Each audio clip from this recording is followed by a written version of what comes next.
From the dawn of time we stood, we watched and waited at the heart of these falls. As the great glaciers melted and carved out the rugged peaks and glens of this land, then formed were the falls, and the rivers and the lochs, all that fed the great forests of Caledon. And when those, the most ferocious, the strongest and ruthless, asked us to call them leaders, and then chiefs, and then kings, we watched. And then, when those kings told us they were ordained by gods, we listened. Many, many things we have witnessed from this place that will not be spoken of. And from the heart of these falls, we witness the land being cleared and an entire nation of people slaughtered.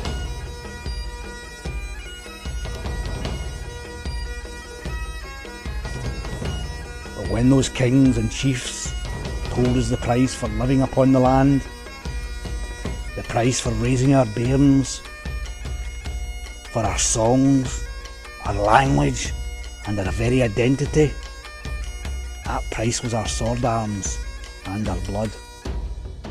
We watched as lions were led by donkeys.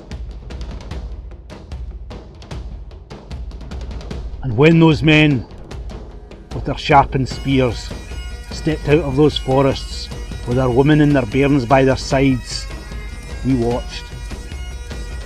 And then these bands came together and formed bold tribes, bonded by blood. Century after long century, our enemies came, wave after wave, and the spirals and circles of our lives were formed. And monuments were built to our enemies' failure to conquer us. Great walls that said, "To here we conquered, but no further."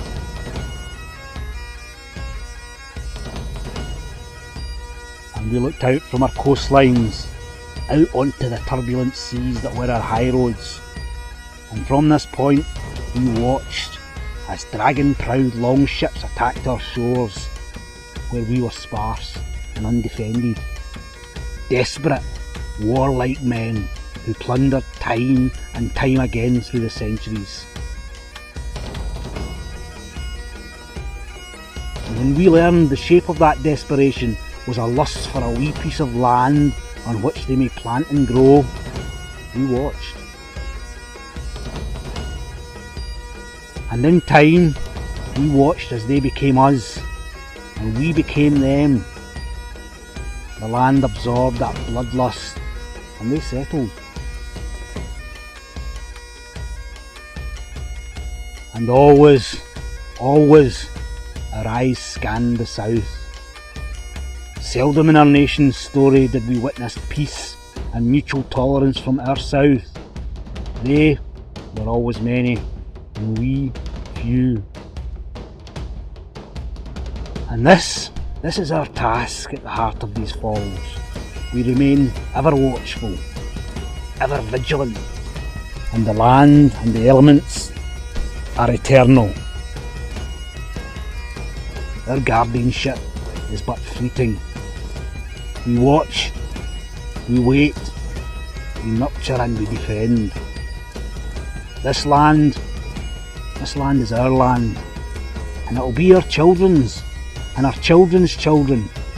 And this is our gift to you, the sons and daughters of Scotland. You too may be guardians.